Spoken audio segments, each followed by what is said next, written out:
you guys are still playing with 4. It's not like you having a bad time. Like,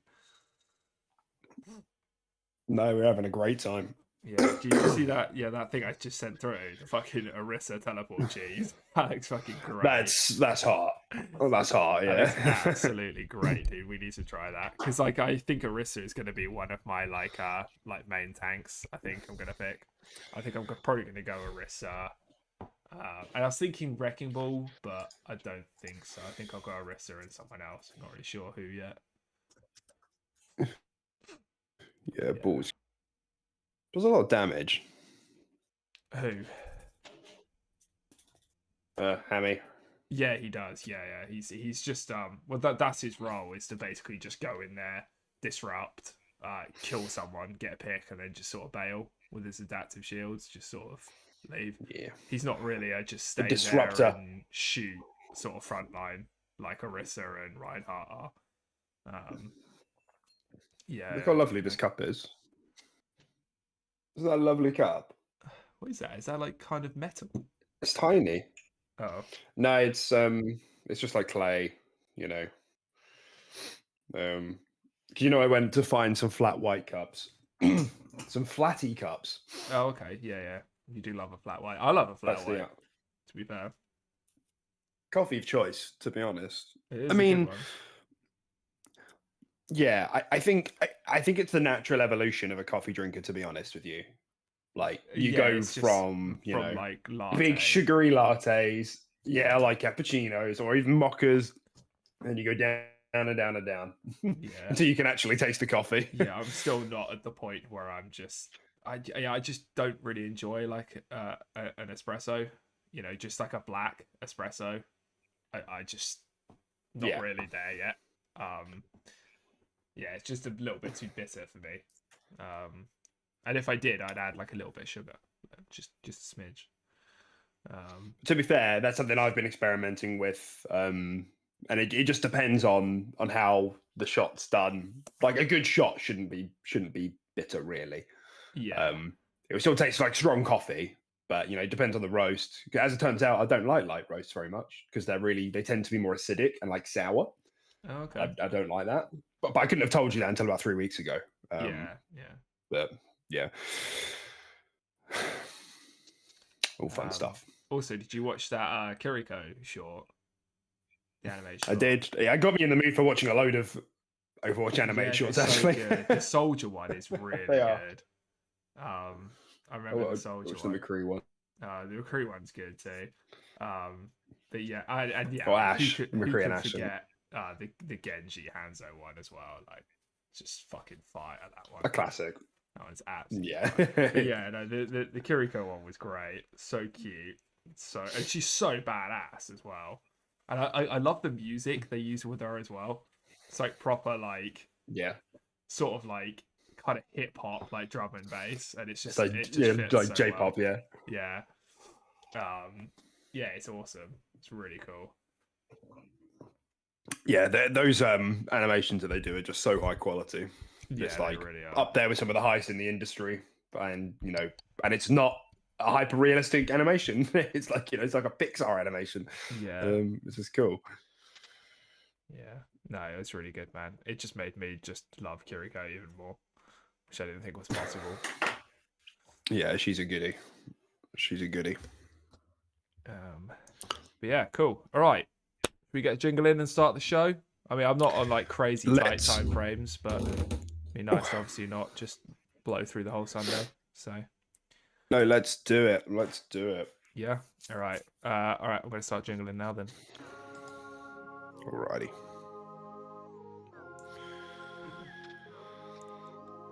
Okay. Hi everyone. Welcome to the Quick Resume podcast. This is episode 72. It's lovely to see you again. I hope you've had a great week. I hope you're having a good Sunday. You're really smelling the roses. What's the expression? Taking daisies. In the roses. Smelling the daisies. Finding. So my name's Deck, and Tim. That's Tim over there. Hello, Tim. That's Tim. Yeah, hello. and yes, we're coming at you with this week's kind of batch of Xbox news and what we've been up to. It's been a fairly quiet week. I'm gonna keep it real with you. There's been like a couple bits and bobs about the Activision Blizzard deal, and I just don't want to do it. I don't want to do it. I'm like half. We're talking about this fucking deal. Is Like, it good? Is well, it bad? Xbox want it. PlayStation don't. It's just like, come on. Yeah, that's Can we it. move past That's this? it. I know. And it's so annoying because it's not going to stop. That's the thing. Like there has been some stories, like because when I'm making the notes in the week, I'm like really making a decision whether I can be bothered to speak about this. It's like, is this going to be an entertaining watch? Does anybody actually want to listen to this for the 5th time, like this week? And half the stuff I've just omitted. So I've left in some stuff there. I've left out other stuff. You know, the main thing being that Brazil approved the deal. You know, they're the second country. Saudi Arabia were the first. Brazil were proper on board like really early, weren't they? Was it Brazil? They were just like, yeah, we're cool with it, like really early on. I can't remember.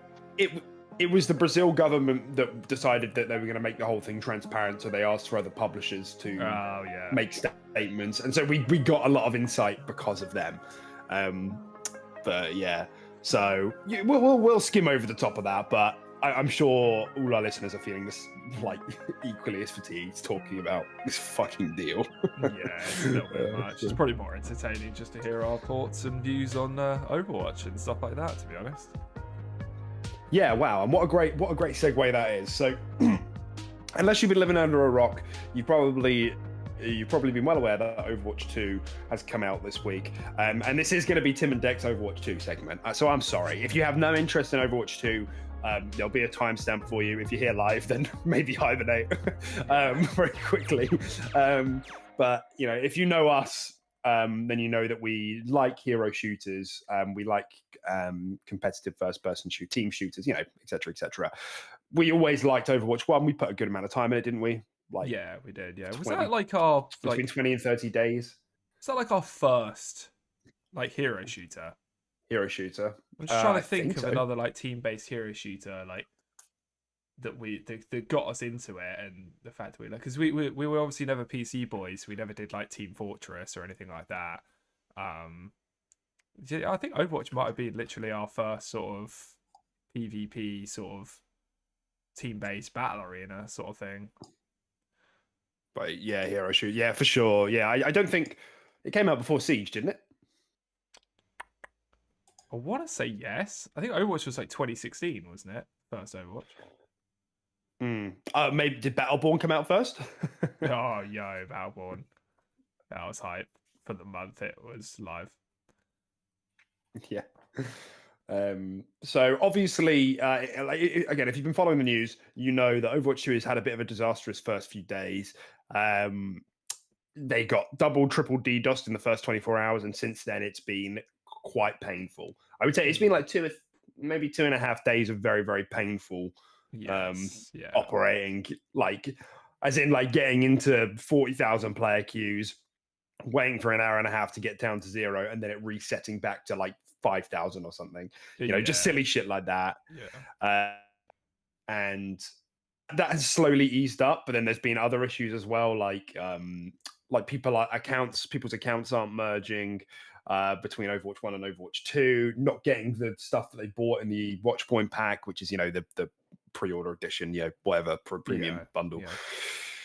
Achievements on Xbox crash the game, so new players are going to be getting achievements every game, and it boots you back and then to the back of 40,000 player queue. Oh my god, that shit's rough, man. Yeah, especially for new players, as you say, because I think there's like 160 achievements or something in Overwatch, so you're gonna be getting some chivos. Like, we're getting achievements pretty regularly, and we played a lot of Overwatch 1. So, like, I hate to think the amount of achievements a new player is getting. That's rough. Yeah, it's really rough. Yeah. So, you know, there has been a myriad of issues for the last few days, but it's eased up. And, you know, all in all, considering the amount of fuckery that went on, I think they managed to do it in a fairly good time. Like, it's fixed now. Like, there's no lingering, like, queuing issues. That's totally cleared up. There are still some things like the achievements are still crashing games. Some people here and there are having some account merging issues. I'm not, but it's okay overall. Like, because sometimes these things can last weeks.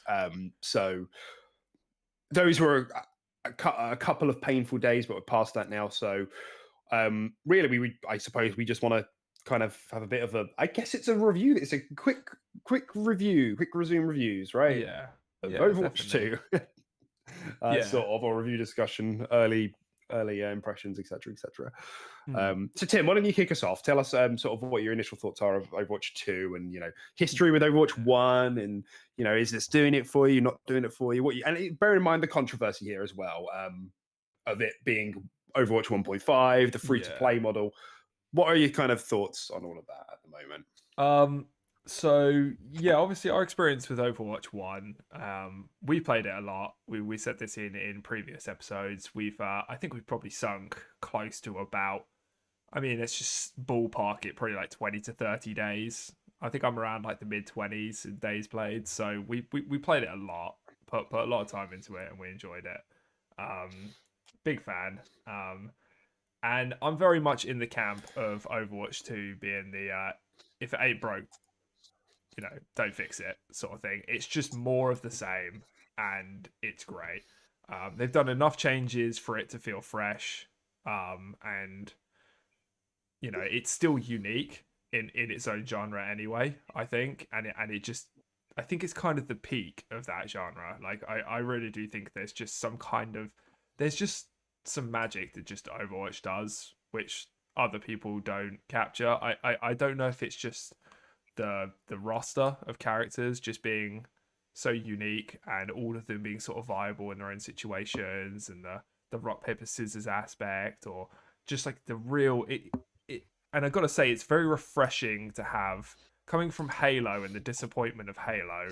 It's very refreshing to have a lot of maps and a lot of variety. Like I'm still playing maps that I'm still seeing new maps when I queue into Overwatch 2 at the moment. I'm like, I haven't played this one yet. I don't actually know how many they added. Do you know how many are actually like new unique maps? I don't. I think I want to say there's like two, maybe three, because I think they're all Okay. push maps. Like Um. push hasn't been put onto old maps, obviously, because they're tailored maps. Yeah. Um, Yeah. so Yeah. I want to say two. There's two push maps, maybe three, if I'm remembering wrong. And they didn't make any new ones for like payload or capture points, did they? It's just the roster from Overwatch 1. I don't know, because there are definitely there's a bunch of maps that are not in Overwatch 2 that were in Overwatch 1 when we played back in the day, and I don't know if they've been reworked or if they're just not in the current pool. Or they're just Because in the I would say I've labs played all now. of them now. Yeah. Yeah, and like they are there, because there were times when we were playing the other day and we went to we were queuing like deathmatch while we were having some of those longer queues, Yeah. which is really cool Oh feature yeah, by the we way. got And we went Blizzard on some of World, those didn't we? maps. Right, yeah, and those aren't Yeah. in the current pool, but they're probably scattered around the arcade. So there's obviously a deep pool of maps to use. Yeah, Yeah. I think there's like kind of a modest handful in the current Yeah. matchmaking pool. Yeah, And I guess maybe this is like different for us because we kind of dropped off Overwatch for like its sort of later, I don't know, half, I guess, of its life cycle. Like we missed a lot of characters, we missed a lot of maps that might have come in. So like some of these people might be a bit more fatigued on than we are in terms of these maps, but these maps feel new to us because we didn't play them in Overwatch 1. So I just feel like there's a really large variety of that. And yeah, the roster's great. So many characters I haven't played that I'm trying. The new characters are all very well designed. I think that Kiriko is probably my absolute new favorite across the entire roster, just in terms of her kit, her viability, and just her character design and stuff like that. I just think she's just top notch. Um, and Sojourn is fantastic. Who else? What was the other one? Who's well, the other new hero. Yeah, who's the other new hero? It's Tank, wasn't it? Oh, Junker Queen. And Yeah, Junker Queen is fantastic as well. She's really cool, and she looks pretty viable and awesome. So my impressions so far, apart from the server issues, I think people need to just ease up on them. They were maliciously attacked here, and I think people need to give them a little bit of a break. And to their credit, they actually got their shit sorted by like Friday evening, which is kind of an important time scale to hit to make sure it's ready for the weekend. So it was a rough couple days, but I'm sure they didn't want this to happen either. So Overall, I'm really happy to be back, and I am enjoying it a lot. Yeah, definitely. There's a lot Yeah, going on here. I'm feeling largely the same way. And I think one of the things you touched on there was sort of about the maps. And it sounds really silly because it's really funny because like I'm seeing a lot of parallels here to like if you go on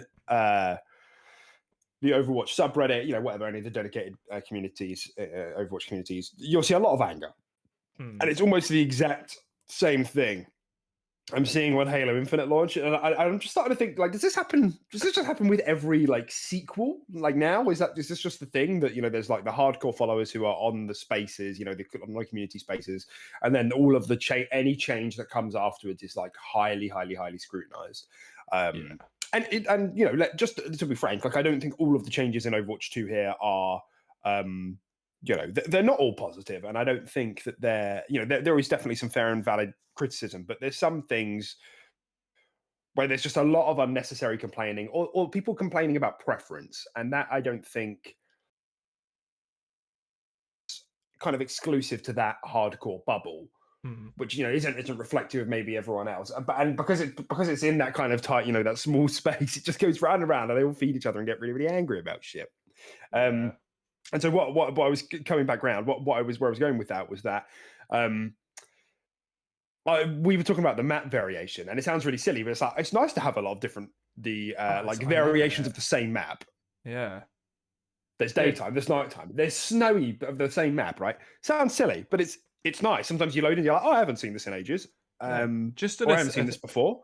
I always struggle with this word. Just an aesthetic difference makes it goes a long way, like genuinely. Like even if the map doesn't play different, it's just nice to see something different and to just play on something different. Yeah, I completely agree. Because there was that is it Junkertown? Is it Junkertown? I can't remember. One of the payload pushes, where you start, the attacking team starts and there's like the crashed like train, and then you go uphill and it's like a canyon. Oh, that's Route 66. Oh yeah, or whatever. Yeah. Like that, playing that map at nighttime was cool. Like I genuinely enjoyed that, like playing that at nighttime rather than day. It was unique. It was quite cool. Yeah. No, I agree. Yeah. So it's just things like that. And the point being is like we're like, oh, that's cool, but everyone in like these dedicated communities are like, oh, it's such a low effort waste of resource to make variation, like just make new maps. It's like, well, I mean, like it's not the same thing, is it? Like, I don't think it took much like dev resource for them to do this, and it's a nice little change. Like I don't think it's harsh to say like, oh, instead of making that map dark or adding some snow to this map, just make a new map. It's like, well, no, they don't compare. Like that took so much less dev time, but it's still appreciated, and it's still something different. And I'm sure they're working on new maps. Just because they did that, it doesn't mean they didn't have enough time to make a new map. Like that's not what's going on here. So yeah. It's just talk. I've seen comments of people just like, oh, I hate the battle pass, where my loot box is, and it's just like, are you serious? Like what is happening right now? The battle pass is actually kind of great in Overwatch 2. I think there's some really nice skins in there, some really nice like voice signs, all that sort of stuff. Little card ribbons and everything like that. Throwback to like Modern Warfare 2, having like an emblem and banner. I like that. And it's just it's a nice battle pass. And the skin at the end, I mean, I don't think anyone's complaining about that. That skin is fucking fire. Like that's ridiculous. Yeah. And to think that we're going to get those at the end of every battle pass, like every 2 to 3 months, is kind of crazy. I can't remember where I was going to go with this. Oh yeah, the only negative is no premium currency for the battle pass. That is a little bit lame. But yeah, that's about it. Yeah. And I guess that kind of because I've got a list of sort of points I want to kind of cover with the game. Yeah, let's do it segment by segment, particularly as we're just jumping about. Yeah, and what you're talking about is kind of the free to play argument, right? And again, like going over to the Overwatch like subreddit, you'll see a lot of complaining about things which are just inherently free to play.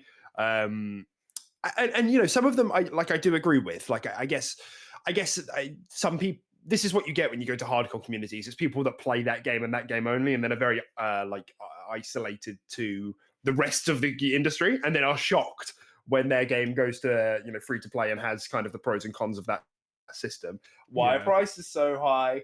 Oh, like why am I progressing through the battle pass so slowly? You know, all of that like normal shit that people complain about when games go free to play. I will agree that prices are too high, and this is a free to play issue.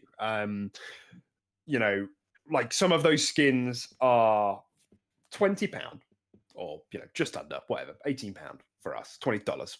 And some of the skins aren't even like legend. Like you think about the base game legendary skins, they're like overall changes. Like, you know, they have different weapons like that. Some of them are not that. Like the Junker Queen one is just like a green recolor. And you know, it comes with like some additional stuff like a spray, an emote, voice line, whatever. Okay, fine, nice touches, but 20, it's just too much. And I get, again, I know this is a data-driven decision that you've decided you will make the most money because you'll get, you know, like 3 purchases of $20 results. That's more money for you than 20 purchases of, you know, like just $2.50. Yeah. Yeah, I did the maths. Sorry, I got it. Somebody do it. So that, you know, I understand that, but I think there is something to be said about it being. It's like when you're trying to bargain with someone, and you know, you offer a price that's too high, or you lowball too much.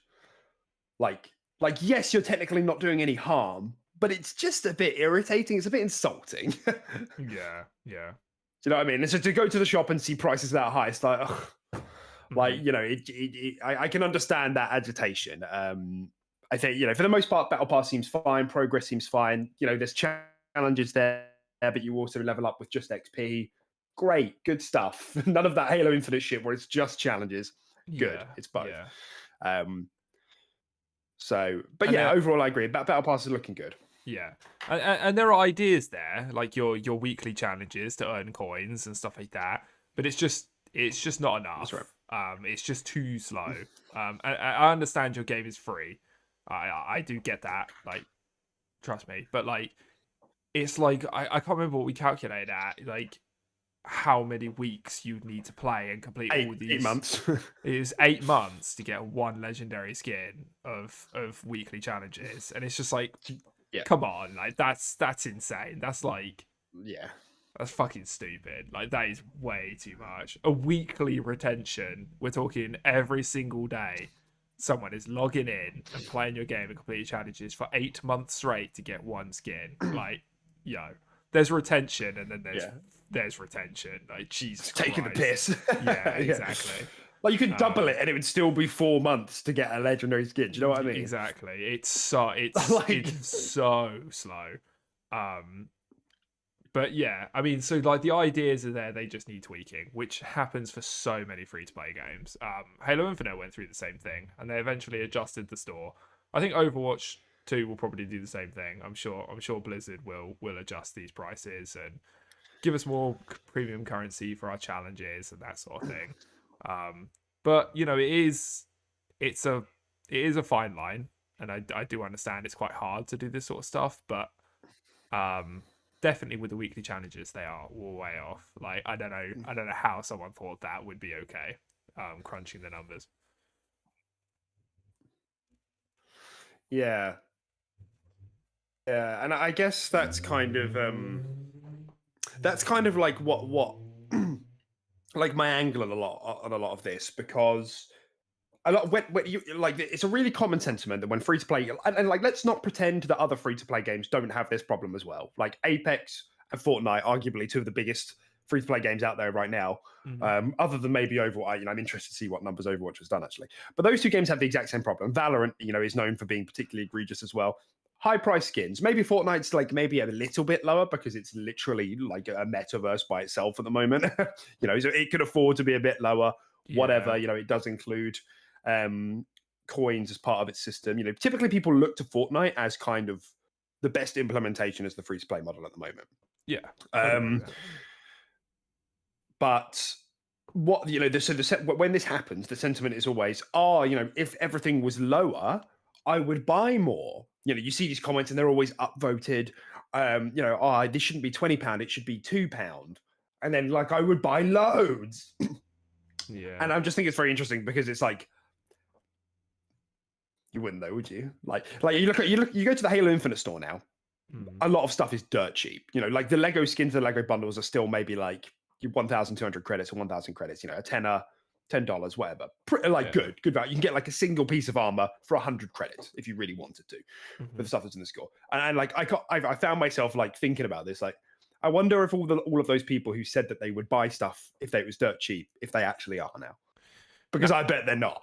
I just think, I've watched a couple of TED Talks in this, so I'm by no means an expert, but I think it fits into my understanding of consumer psychology of there are just people who have a wall up and will just never buy stuff. There are just some people who just have that wall up and they're like, if it's free, I'm not ever going to spend money ever. Obviously not a problem, but I think those are the people who are most likely to be vocal on the internet and be like, oh, I would definitely buy loads of if stuff was dirt cheap. And then that time comes around and they're still like, I'm still never going to buy anything. I'm not going to give you, I want value. It's not about me giving you money. So it comes back to the whole thing of the monetization and the economist experts in these companies who are charging these prices know what they're doing. And we can argue about the ethics and the morality of that all we want, but it's more of the point of, you're not going to buy more when it's cheaper. They know that. They've seen the data. They know that. And it's obviously not the case.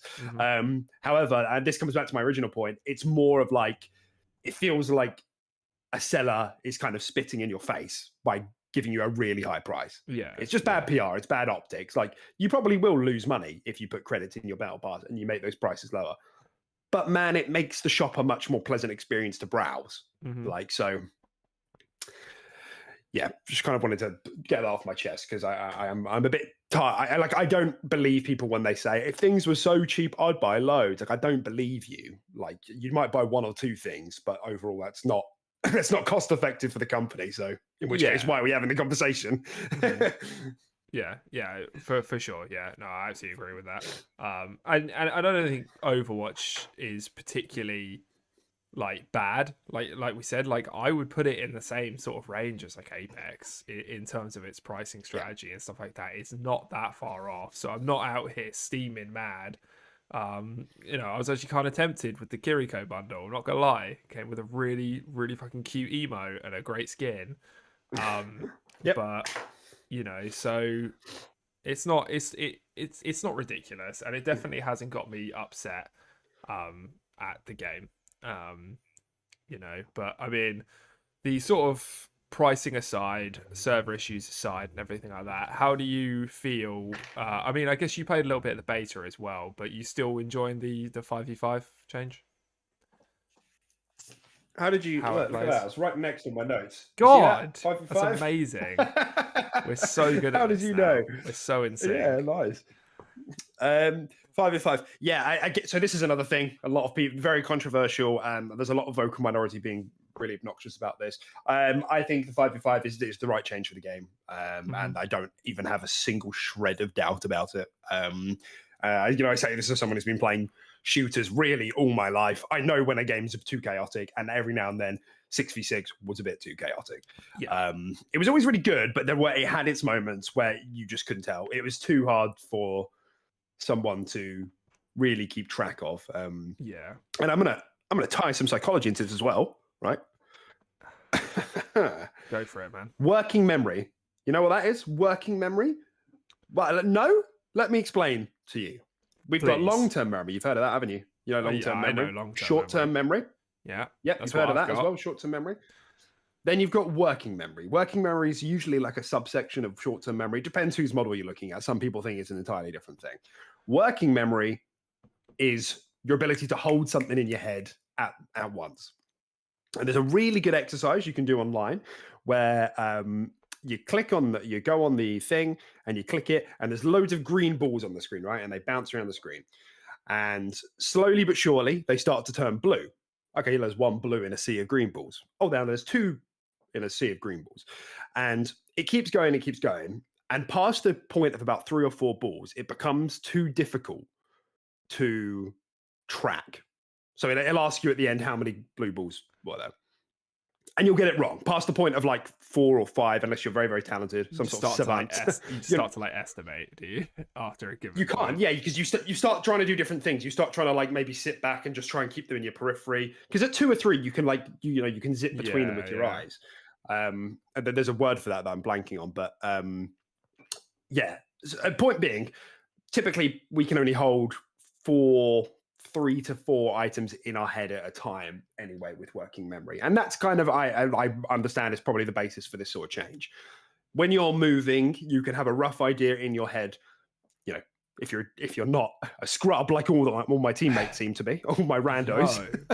No. not you you can hold 3 to 4 things in your head, where your team is, and that's kind of, I think, one part of why this change has been made. The other part is, of course, to kind of pull the tanks back, and along with the reworks, I think it's feeling really good. What about you?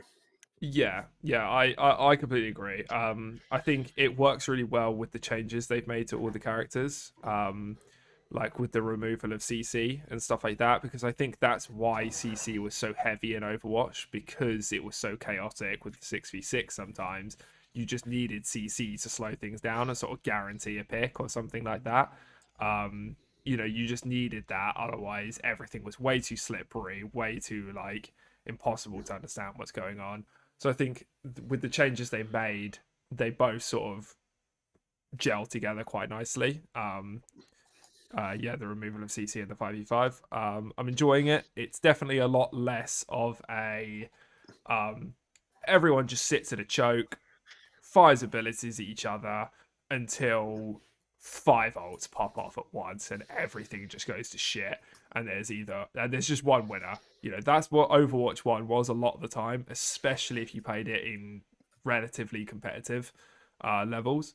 It just became that, and then everyone just ulted, and it was just like, let's just see who comes out on top. We did, cool, so we get point A. So it's definitely a lot less of that. It's and I think that makes it better. I think Overwatch 2, at least the first meta before any more characters happen, will be a very dive heavy meta, I think. Because with the missing 6th player, I think tanks and characters like Genji and stuff like that have a lot more potential of just jumping on someone and not being peeled away quite as easily as they were in Overwatch 1. So I think we'll see a very heavy dive meta set into place. But I think it's a great change overall. I'm having a lot more fun with it. So, I think it has butchered some characters in some regards. Like, I think Cassidy is substantially dead. worse. He is fucking dreadful. Like, I don't know whose kind of idea it was for like a grenade, but I just don't think it works. I think it would have been cooler if he just did something like a light CC, like he throws, like he's got like a fucking, this is gonna sound stupid, but he's got like a jar of dirt or sand, and he just fucking throws it. I was just thinking, all right, let's go. And it slows down the person in front of him. It applies like a slow, so then he has a better chance to headshot that Genji or that Tracer. But like, I just think the grenade is kind of a nothing ability. Grenade's weird. Honest. It's also it's just out of theme for him as well. Do you know what I mean? A sticky grenade. Yeah. Like what? And it looks so high tech when you throw it. It's like, this dude's a fucking cowboy. He's a cowboy. Yeah. Dude, we're like proper in sync today. It's crazy. We're on it, yeah. So yeah, that's what I would do for some of them. So it has butchered like Cassidy, and there was another one that came to my head as well, who it kind of butchered. Can't remember who it was, but it just doesn't make sense because like Junkrat still has traps. Well, Why does Junkrat get traps and Cassie gets fucking his flash bomb removed and he gets a shitty grenade? Like, I don't know. It's just not consistent the whole way. I think they've really had to make. So they've clearly had to make some really hard decisions around what characters will and won't get to keep CC. Like even May can't freeze. Like she can slow, which is obviously like soft CC. But she can only freeze with her ult. So like that's obviously, and she's the Frost character. So like clearly some hard decisions had to be made. Junkrat presumably got to keep his trap because because it's a really immobile move, I guess. Yeah, he doesn't have much mobility. I know he can blow himself around, but generally he's a pretty slow guy. And I think it's just because his gun isn't hit scan. Got peg leg. Like I think that's what it can be, just a bit RNG whether or not you hit him. Sometimes you're just spamming. So to be able to guarantee a hit or two if someone falls in a trap, plus the trap you can only throw like a fucking centimeter in front of you. You really can't throw it far at all. It's the same with Cassidy's flashbang. Don't get me wrong, but you could just ding someone in the head afterwards. It was a little bit more oppressive than Junkrat's trap.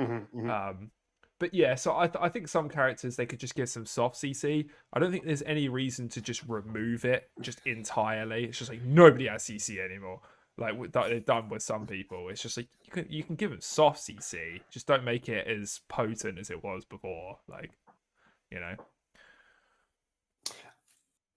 I think there's some other stuff they could do with characters like McCree. I am happy with the decision for them to just really pull back on CC and really think about, if they are going to put it in, just do it very, very carefully, or reserve it for tanks, which is mostly what they've done, barring some exceptions. I think that's the right move here, and you can tell because these team fights feel very smooth now.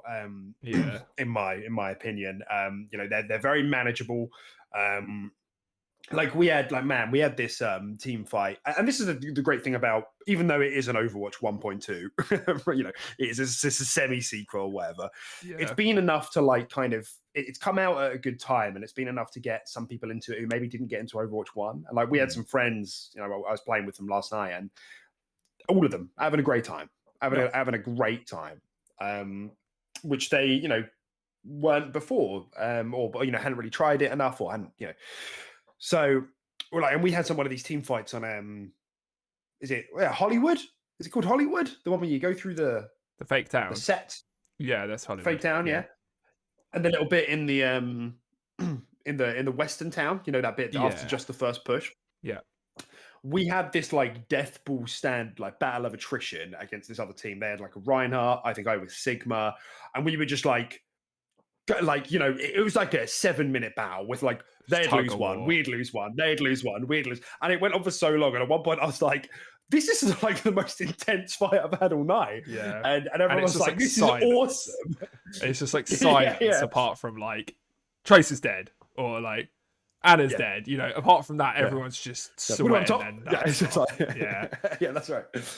And I think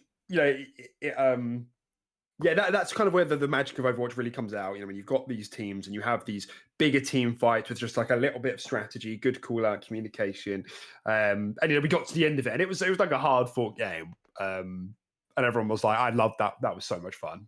And it's like, well, yeah, this is this welcome to Overwatch, man. This is kind of what the game does supremely well. I think to tie it together, this 5v5 has really emphasized that. I feel it brings out the best parts of it by minimizing the CC and decreasing the team sizes just a little bit to emphasize team play, essentially. I think it also emphasizes an individual play as well. I think it does benefit both, because I feel like a pick is so much more important now. So if your DPS just gets a sneaky pick or something like that, I feel like it means more in this 5v5 setting than it does a 6v6.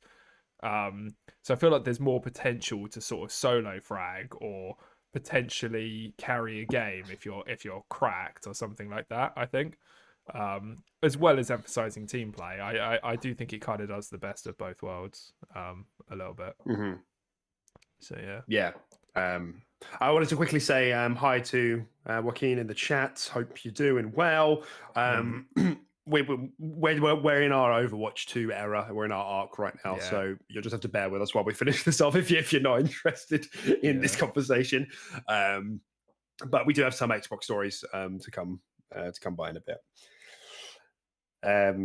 Cool. So I suppose the next thing I wanted to touch on with the game was kind of how you are feeling with the. I mean, you said at the beginning, at the top, like that if it's not broken, don't fix it. But like, do you feel that?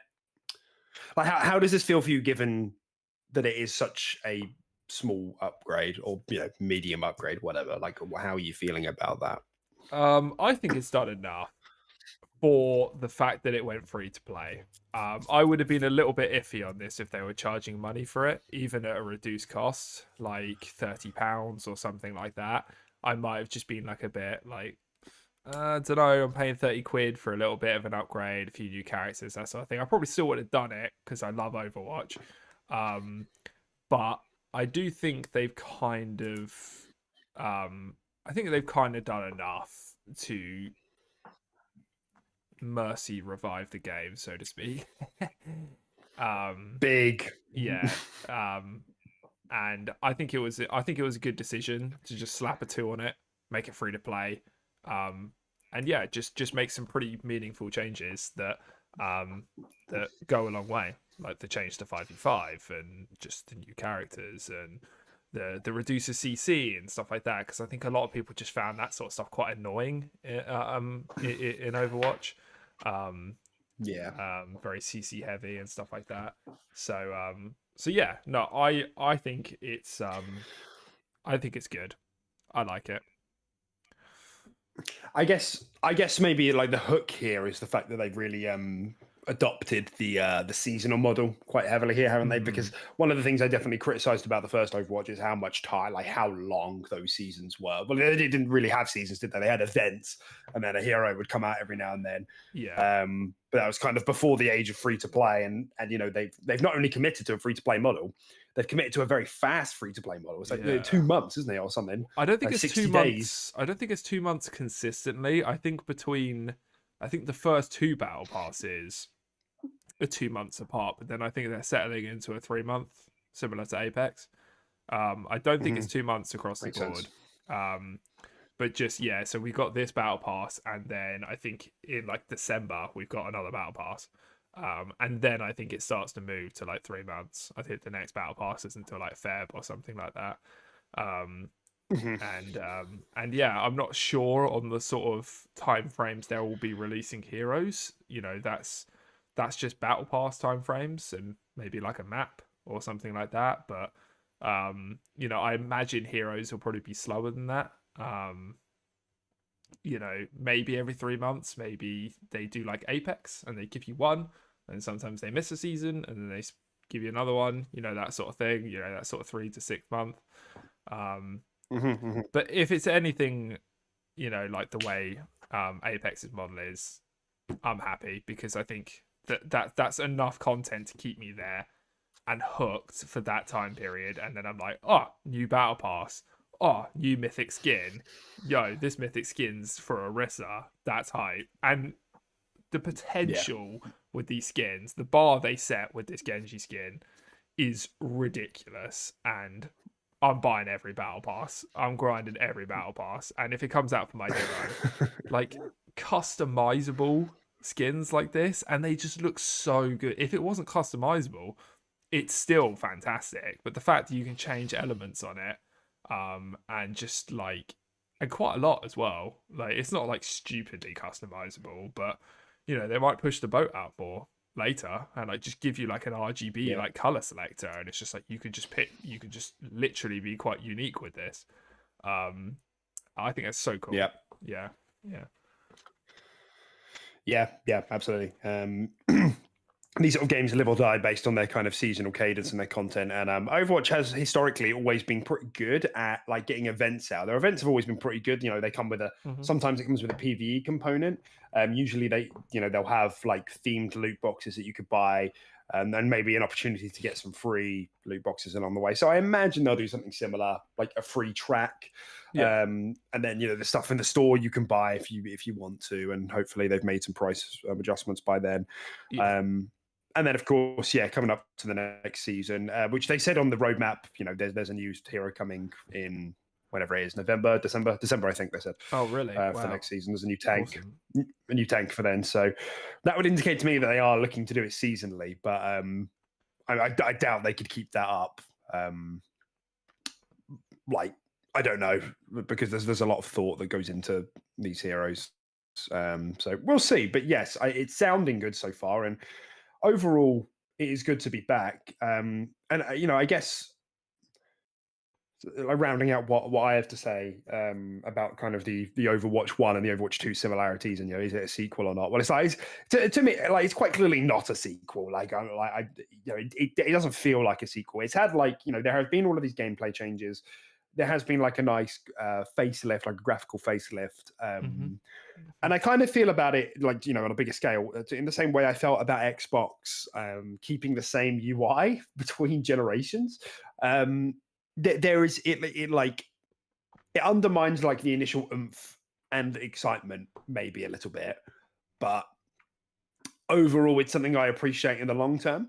And like, when my accounts properly merged and all of my skins came in, that's like a lovely feeling. And like, because I'm so like, my muscle memory and my gamer brain is kicking back in, like, I'm swapping between heroes like it's second nature again, and I like that. Feels kind of nice. It's like slipping on an old glove. Do you know what I mean? Like, so to one hand, it's like there's less like oomph and excitement because it's not like totally new, but there is a new game mode. There are new maps. I am able to, but at the same time, I am able to like use all my new old skins and old cosmetics. I am able to like, use my previous knowledge to, reuse the characters. So it still feels nice. It remains to be seen. I'm really hoping it sticks. Like we said, with the seasonal model, looks and sounds good.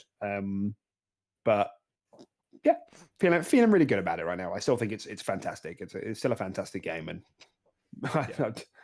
it's hard to deny Blizzard that. Yeah, exactly. It's still Overwatch. It still feels great.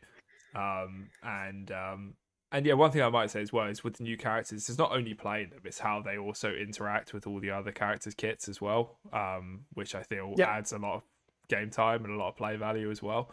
So even when you're just not playing them yourself, you're not playing Junker Queen, but you're playing against a Junker Queen, this all is new, and how she interacts and how you play around her and stuff like that. So yeah, for sure, man.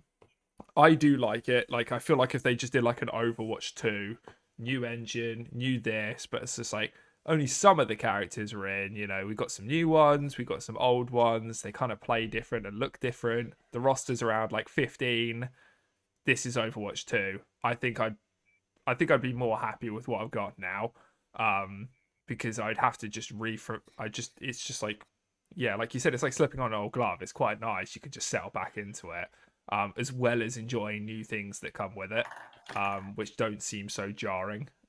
So yeah, I think I agree with you, actually, which is weird to say, very weird to say, because I've never had this sort of feeling with a game before. I feel like Overwatch 2 is the first experience I've had of something like this, like a big update that's technically like a sequel sort of thing. So yeah, it's very weird to say that, but yeah, I agree.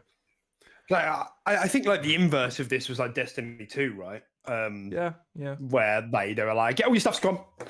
It's like, right. That was like, it was obviously exciting on one hand, but a bummer on the other hand. And I think, it's I think in the long run, I think this is probably the right play. So yeah, we'll have to see. We'll have to see how other games handle this as we move into this free to play model, how other games manage this. With sequels, is there going to be a Destiny 3, or are they just, like, how's that going to work? I wouldn't surprise me to see them do something similar, to release a Destiny 3 at some point, but really it'd just be a big update to the same Destiny 2 client. I think they'll do that for Destiny 2, I think, because Destiny 2 is just such an ecosystem now. There's just so much in that game. I just think to just be like, all right, put that on the shelf. This is Destiny 3. I think a lot of people will be like, half my life was spent on Destiny 2. I want to keep my shit. Like, that's where the blockchain comes in, mate. There we go. Oh, I'm excited. Love me a bit of Gonna get robbed. Technology. Yeah. But yeah, that's Overwatch. Having a good time. We'll report back next week. I imagine. So yeah, I'd recommend it. I think if you're particularly a player who has maybe played it a little bit in the past, if you're a returning player, essentially, I think this really, really will work for you. I think that's like kind of the big takeaway here. Being returning players who haven't played since 2019 or something, 20 maybe 18. Yeah, it's been a couple of years, definitely. So, yeah. Cool. Okay, that's Overwatch 2.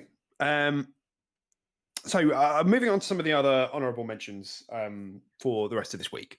Chivalry 2 got announced out of nowhere, didn't it, Tim? Coming to Game Pass tomorrow. It literally came out in the only week in the entire year that a game has come out that all our friends, like us and all our friends, would have been interested in. Overwatch, obviously. Which is just like hilarious. Like, I mean, it's not like I would have become a Chivalry 2 main, but I would have definitely had some time might be a for bit of this. fun. But yeah. And it's just so funny given the state of everything. You know, we keep joking every week that next year is, there's going to be 365 games, one for each day. It's not a joke, dude. It's stats. That's facts. Yeah, it's just facts. Yeah, and then this year, the only week that a new game comes out that all of us can play, another game comes out that we can all play, and one of them is just going to get like we're never going to touch Chivalry now. So it's just funny.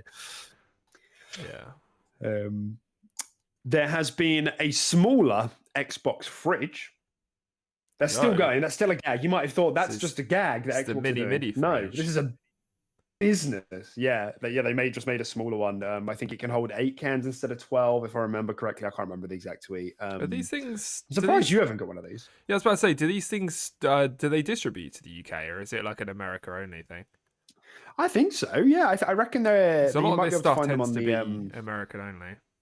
America only. You might be able to find them on the Xbox shop. The gear shop, or whatever it's called.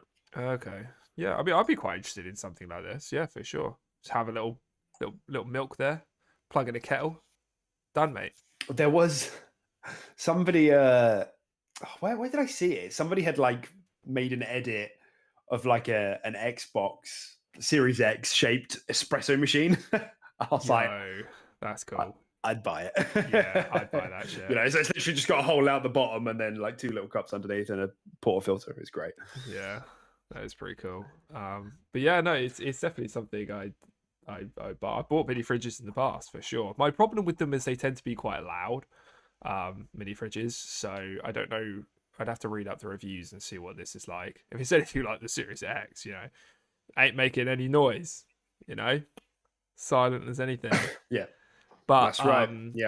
Yeah, when I bought mini fridges in the past, they're just really annoyingly loud, and I don't want to turn them off at night and then everything go warm again and then turn it back on in the morning.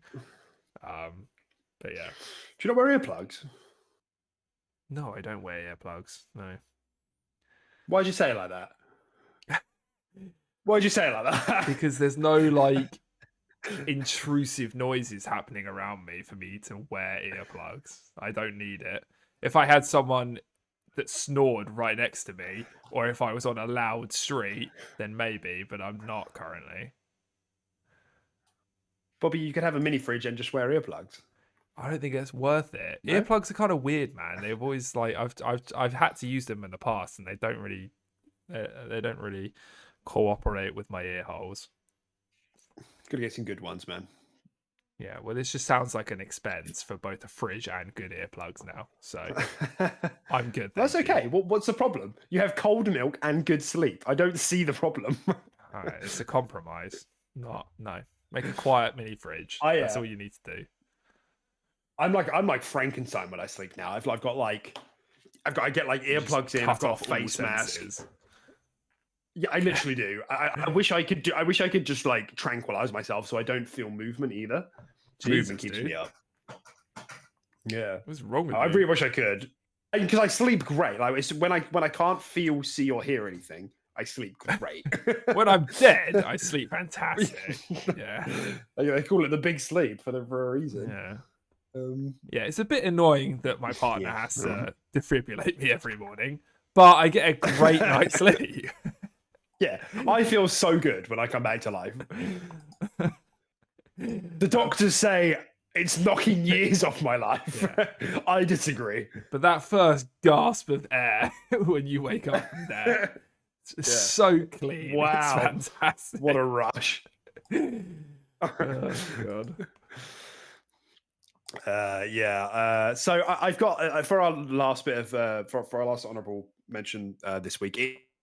This is kind of a semi really minor teeny tiny weeny Deathloop spoiler. Yeah. Teeny really tiny weeny. The official Bethesda and Deathloop account posted about it on their Twitter, so it's not it's not really a spoiler, and the game doesn't really like explicitly indicate this to you. So I'm just giving you the opportunity to mute or to click away if you don't want to hear anything about this. I can see Tim's very far away from his microphone, which doesn't make any sense. Yeah, I got I'm going through his headphones. So okay. Yes. Okay. So what the confirmation here was that the Bethesda account and the Deathloop account and the Dishonored account all tweeted out and said, yes, it's true. The Deathloop and Dishonored games take place in the same universe. And I'm not going to speak any more about the ending of Deathloop or do any more spoilers. That isn't, like I said, it's not really a spoiler. There's like some very, very secret clues in the game that indicate that this is the case. It's not really part of the main story or anything. It's categorically not. But I couldn't not speak about this because I think this is really cool. All the way through the game, I was like, I could see this. And I think more than anything, an Arcane verse would be very cool. Like, it would be cool. I like because when I finished the game, obviously, I went online, have a look at some story breakdowns, lore breakdowns, things like that. And there's a belief, there's a school of thought that Prey could be in this universe as well. And I was like, wow, it's too much for me, Dad. We're going places. Redfall, same universe. You know what I mean? I think this is great. Nah. That's magic, vampires, and aliens all in the same setting deck. That's a concoction. That's fine. Creates only chaos. Well, because I say concoction. That was weird. Concoction. Yeah.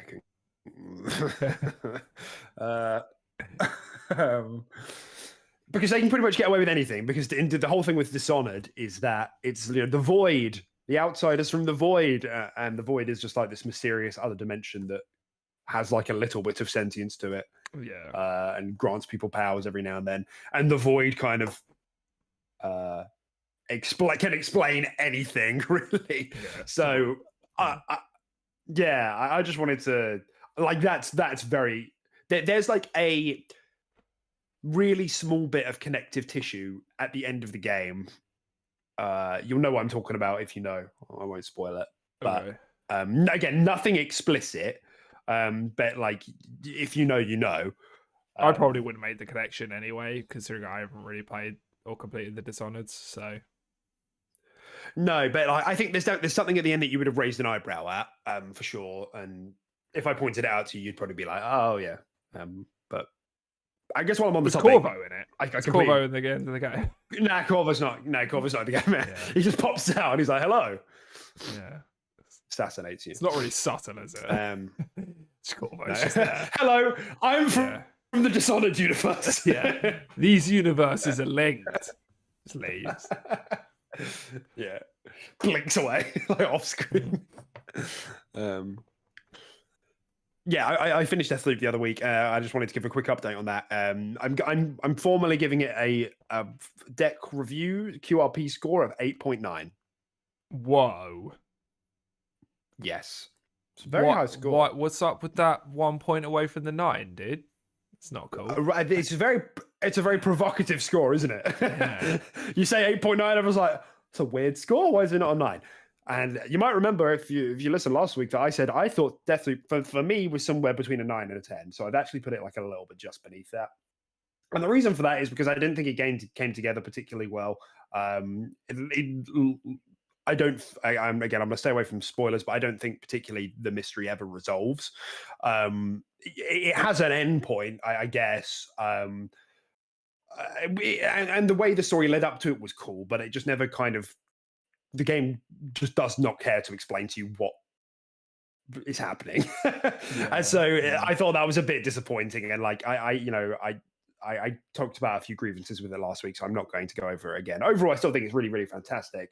All the voice work and the micro stories between like learning about the characters, about Wenji and Igor, etc., and their relationships was all really interesting. But the macro story,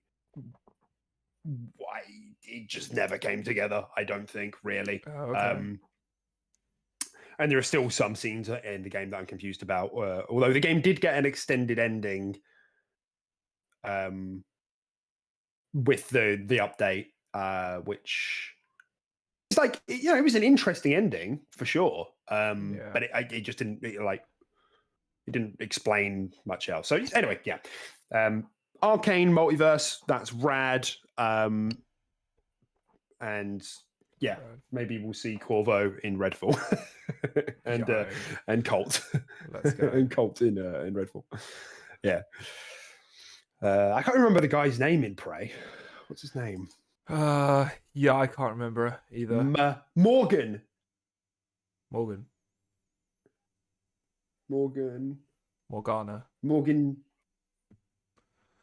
I can't remember. Yeah, something like that. See, Alex Morgan.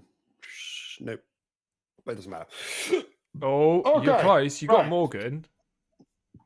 Oh yeah. It's a very small last name, and obviously I guess it's kind of like Asian. You play like an Asian guy, don't you? Right, which is why I don't so want it's to Morgan. guess. It's Morgan. All right, Morgan Yu. Why you? Is it a Y? Yeah, a Y. I knew it was a Y. I was gonna. It wasn't worth me taking the guess. It just wouldn't have been a good look. Yeah, actually, whoa, yeah, I was just about to. All right. Yeah. Move on. I just feel like, yeah, exactly. Restraint.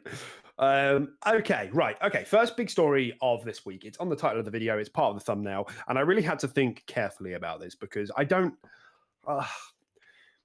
like being a podcast where we just talk about what we're doing and gaming in general. And like I said, we happen to play on Xbox, so we tend to slant in that direction. I don't like focusing on like console war shit and like what other platforms are doing, unless it's like a big deal. Yeah. And I think this is one of those cases because it became like a big industry talking point.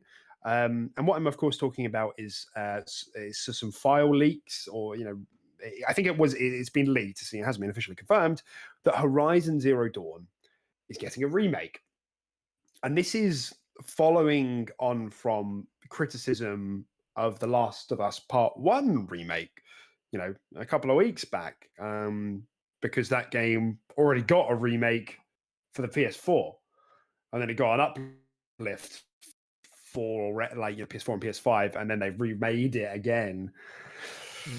Horizon Zero Dawn's only a 5-year-old game. Came out in 2017.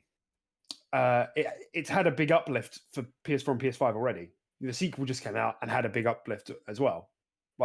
So I guess I wanted to have this conversation with you around is there any is this a problem? If we try and flip the script here, I guess a game that came out in the similar time range, I think Gears of War 5 was maybe 2019. So let's just say Gears of War 4. When was that? 2015. So it's a bit further back, but a remake of Gears of War 4, I don't feel like I need that. And so the things to think about here is does it matter if we don't need it? Is there an audience, and does there need to be outrage over this? I guess, yeah. What do you think?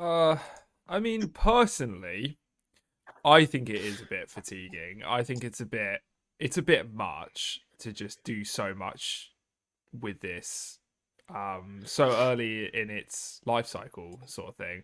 I mean, we joke about Skyrim doing it and stuff like that. Skyrim's been out a hell of a lot longer, which is fair enough. But I mean, this is on track to take over Skyrim if it carries on at the pace it is right now, in terms of additions and stuff like that.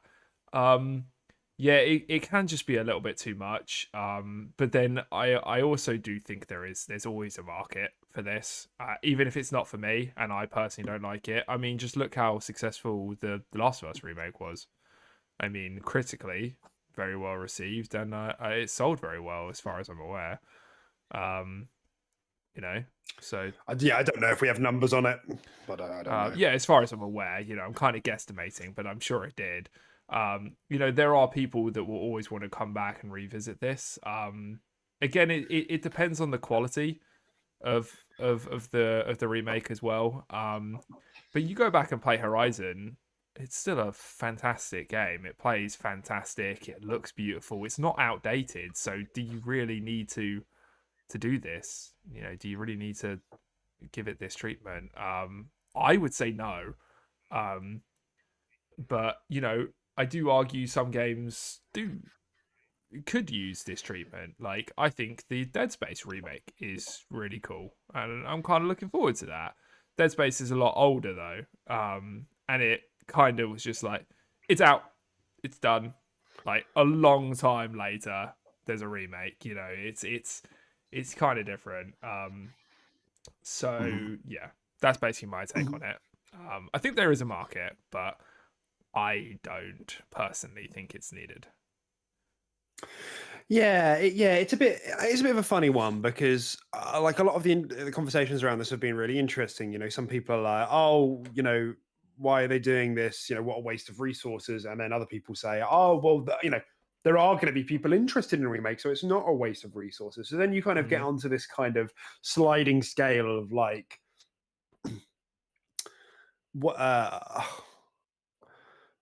what should PlayStation be investing to based on what is profitable? Like, oh, a remake is going to be for someone, but it's not very profitable. Oh, but whereas that this team could be helped speeding up the next Horizon, or whatever it is, or the new IP that they're going to be making over at Guerrilla, and that might be very profitable. So it's a bit of a funny one, I guess. It reminds me of the conversation we had with that Overwatch earlier, with the store. It's just, I think it's kind of a bad look. More than anything else, like, I don't doubt that the guys over at PlayStation and Sony have done the market research and been like, well, look how many first-time sales of PS5s there are. As it first, people are coming into the PlayStation ecosystem for the first time now. If the game gets even 2 mil sales, we've made a profit because it's going to be such a low cost remake. I was not saying it's going to be low effort, but like I imagine these things are quite low cost. Yeah.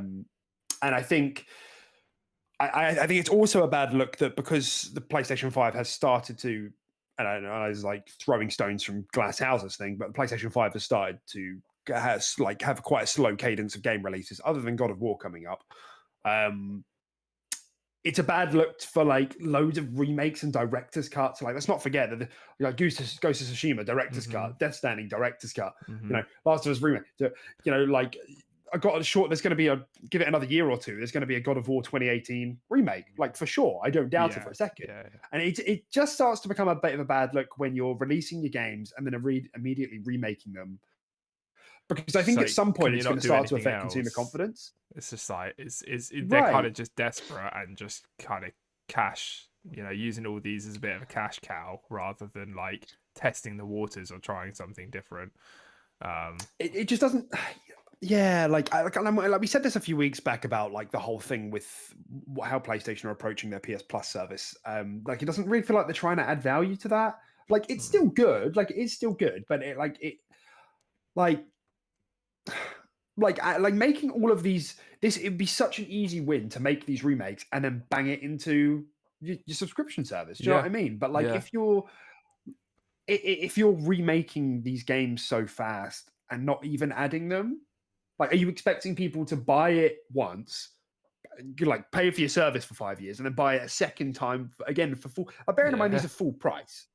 There's an argument to be made. £70 game, yeah.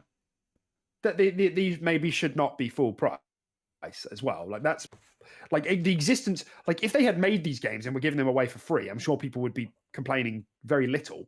Yeah. People still might be like, oh, it's a waste of resources, but overall, like, you can't complain about free shit. Yeah. So on that sort of sliding scale, like, I think, a lower price would help the optics here, or get it, add value to your fucking service. Like, because I find it annoying because I find it annoying because it's like really cultivating like a vocal minority on like social media that are like, oh, first party games just shouldn't be in subscription services. There shouldn't be day-and-date games. It's like, why are you acting against your own interests? Like, I don't understand. So yeah, that's my thoughts. Yeah, no, I mean, I think you made a really good point where something like this, if you are going to do this, put it in your subscription. I completely agree. I think that's actually kind of a win-win for them. But then we don't know the numbers that go behind making these remakes. Maybe it's a higher cost than we think. Especially if it's a drastic one, sort of how like the Last of Us remake was. It's quite a large graphical overhaul and a completely new engine and stuff like that. Who knows? But I do think it would be a massive win for them in terms of just like the public eye and just consumer value. Which I say it a lot. I just don't think Sony are for. I might get absolutely just Molotov for that and burned at the stake, but they just Molotov. They just seem kind of anti-consumer in a lot of the stuff they do. They just I see them weirdly as the smaller company to Xbox and stuff like that. I very much see their products as far more premium, like their software and their products as Xbox. And I think that's just because they don't relent like all the time. They're just like, yeah, we're doing this, but it's 70 quid. Like it will always be £70. Like, and it gives this. I don't know, man. At least that's the way I say it. Molotov's welcome. I'll take them. Yeah, I'll be wearing a heat shield for the rest of the day. But no, like I think it's like because I think this is. I've seen a number of companies try to wiggle their way into like a premium branding, and like we've said it multiple times on the shows, but the whole last generation for PlayStation has been fantastic. The quality of the quality of their games, that's not up for debate. But like there is something to be said about leaning into that so heavily and charging more money and providing less value. Value is subjective, obviously. If you want to tell me that, the 15-hour game is such a good experience that it's worth paying $70 for over and over again, I guess that's fine. But you've got to understand that that's an unpopular opinion. Yes. Most people, it's like Nintendo. Nintendo did the same sort of thing where they just don't relent on the prices of their first party games. Like I have friends who have Switches, and we're like, have you played Breath of the Wild? Or have you played, Mario Odyssey? And they're like, no, because it's full price. Yeah. Like the casual gamers see that price tag and they won't invest. I totally would have bought Mario Odyssey if it was on sale, but I'm not dropping 65, 70 quid on my game. No. And it will never ever drop. So, yeah. Yeah, no. So this is, so when we're talking about value, like, yes, that can be your take and that's fine. But if you it's going back to this conversation about remakes and like how on this scale, how profitable is it for Sony? If you're actually interested in the in the company's profit margins, which if you are, why? But like this is something you should be worried about. You should be concerned that this is only providing value for you and no one else, because that means there's very little coming out of it, and that money hole has to be filled in some other way. And clearly, I think this is the angle they're taking: just make a game, give it 4 or 5 years, remake, and just because they can indefinitely do this. Last of Us remake has been that's the second one. Game's been released 3 times. Yeah, and I know Skyrim is the same, fine, but I mean. Like that gets lots of criticism as well, So it's something we need to keep an eye on. So there's no point getting hyper outraged about this sort of stuff. People will buy it and people will find good value out there. And this is if it's even true. Well, I mean true. Might be a mobile game. Horizon Zero Dawn coming to mobile. Who knows? That could be worse. That might be worse. Yeah, that might be worse actually. So yeah, I just thought it was interesting because I started having the same thought, like, oh, what if Xbox started doing this? But I would be like quite confident that if Xbox started doing this, it would go into Game Pass. So it just doesn't fit their model. It doesn't make sense for them to start investing in remakes when they have such a good, as well, like they have such a good smart delivery system, backwards compatibility, up-resing, frame rate boost, all of this. They don't need to invest it because they've done a lot of future proofing for it. So, yeah. Agreed. And we all know the hell you went through to try and get your Spider-Man copy or whatever it was working on your PS5. Fucking sucks, dude. Still couldn't do it. I couldn't play Miles Morales on my PS5. I had to buy the subscription service. Do that or 70. It's like a Rubik's. Yeah. Fantastic. Okay. Very quickly, there's a new dynamic background available on the Xbox dashboard. It's a Fallout. It's a Fallout boy in his armor suit with his little headlight glowing. Looks nice. I'm excited to see more and more of these come, but of course, can't see it because the dashboard UI covers it up. Yeah, that is a shame. Yeah, it looks really cool. I think I might put this on when I get back. Nice little change. Yes, it's nice. Sure. I'm glad to see they're still updating this. I wish that we were getting more. I'm getting them with more frequency and with third-party games as well. It'd be nice to have like an Overwatch one right now. Do you know what I mean? But it's all first-party stuff.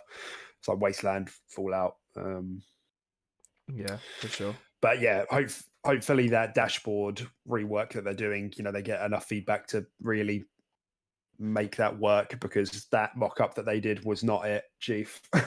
Yeah, it wasn't fantastic, was it? Yeah. Okay, right. We're going to knock out the ABK stuff right now, Tim. Oh, we're going to get it done. God. Okay.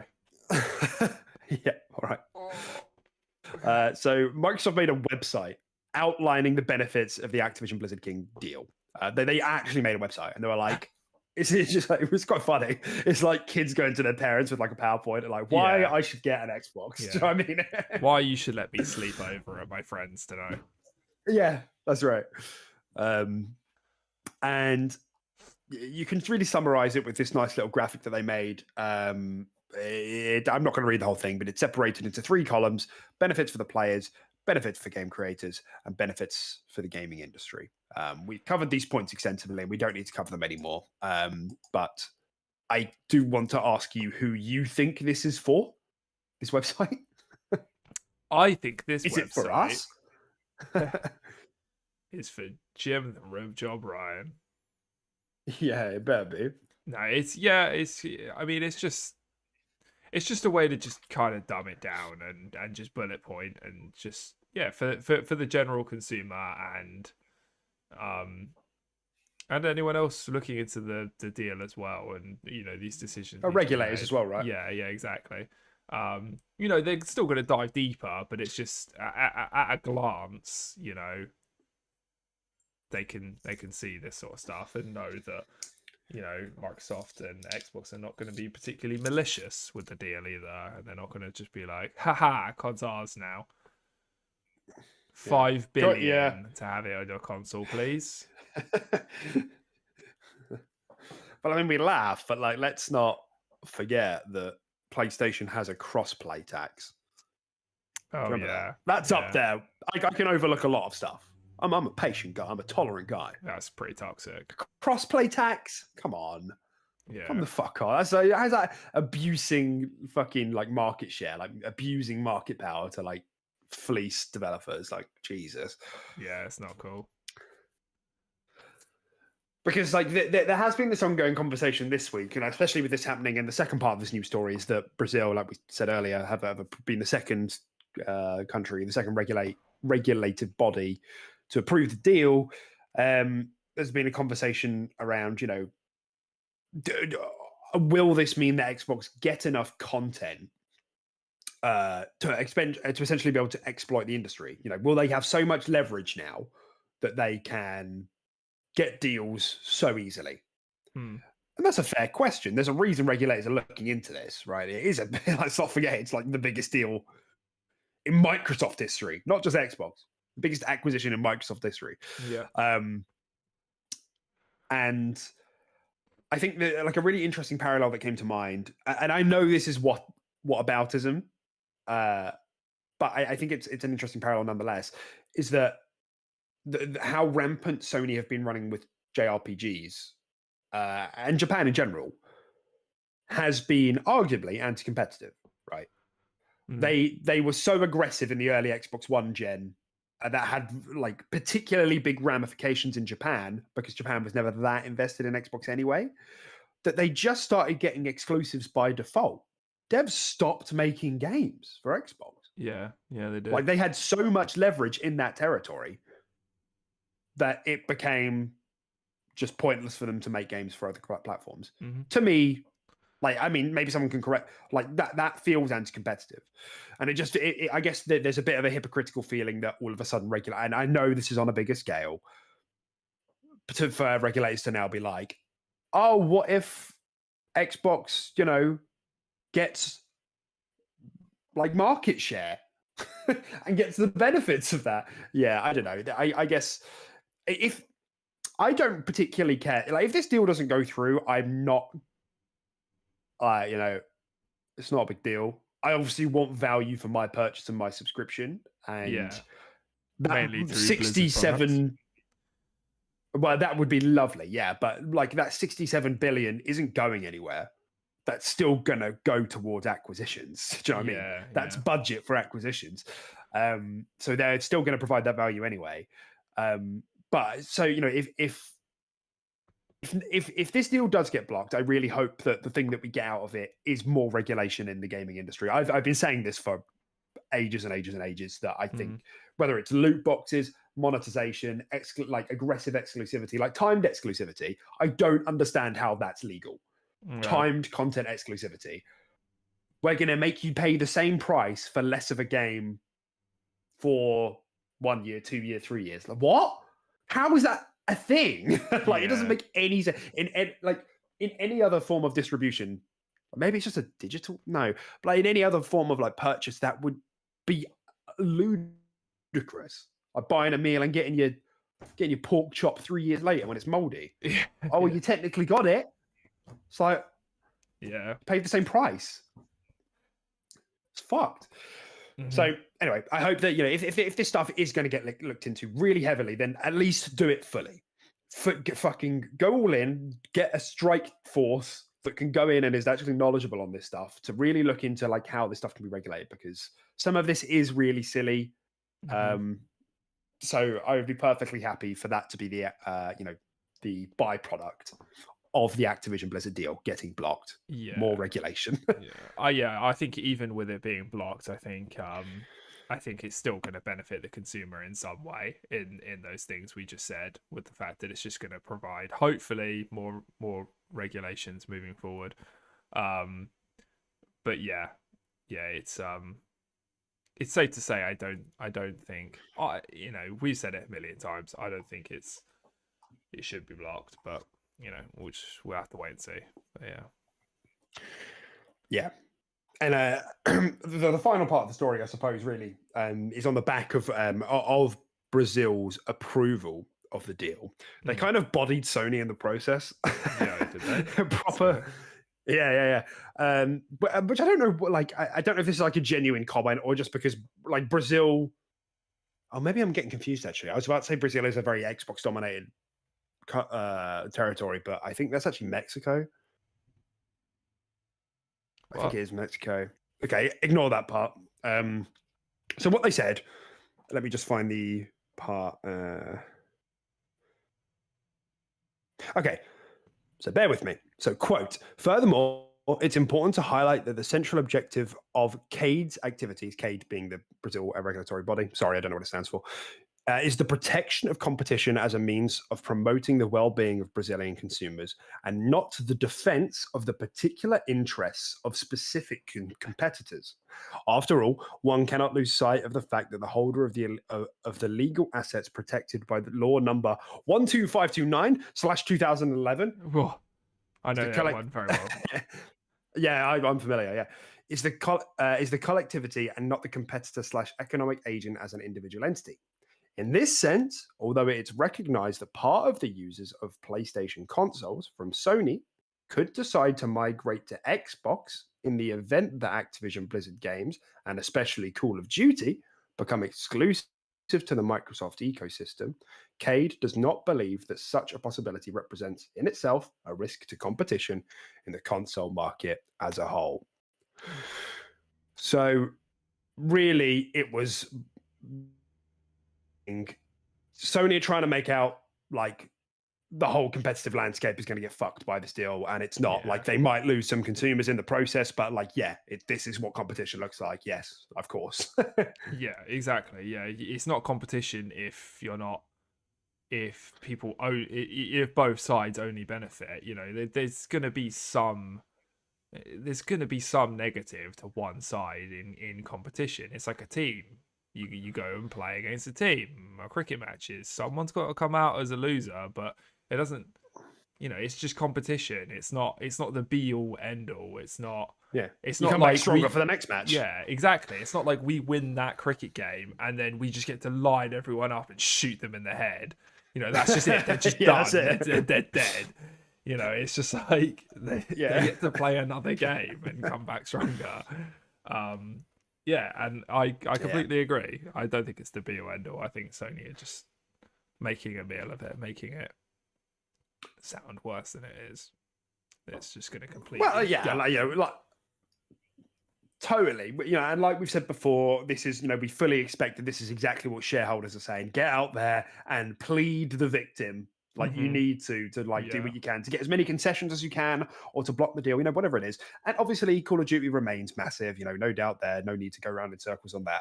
But it's been highlighted to me recently, especially like the FPS market is very vibrant right now. Look at what Nintendo did. Nintendo didn't even have Call of Duty. Do you know what they do have? Splatoon 3. That's been a success. They made a competitor. It's not for me. There's a bunch of little squids running around firing ink everywhere. That's stupid for me. It's popular. It's kind of cute, I suppose. Quite colourful, yeah. It's quite cool. You can dive in the ground and you can swim around the ground and then you can pop back out. You want to go play? Shoot people. You want to go play Splatoon? Should I buy Splatoon? Shall you bunk off Overwatch, go buy Splatoon 3? Yeah. No, I was just thinking we could just cut the podcast now as well. Oh, yeah, maybe, actually. Good night. Yeah. So, point being, Nintendo have been reactive to the lack of shooters on their console and made, it's probably not first party, but, made an exclusive IP in Splatoon that's finally hit stride. It's always been pretty good, but it's hit stride in this third one.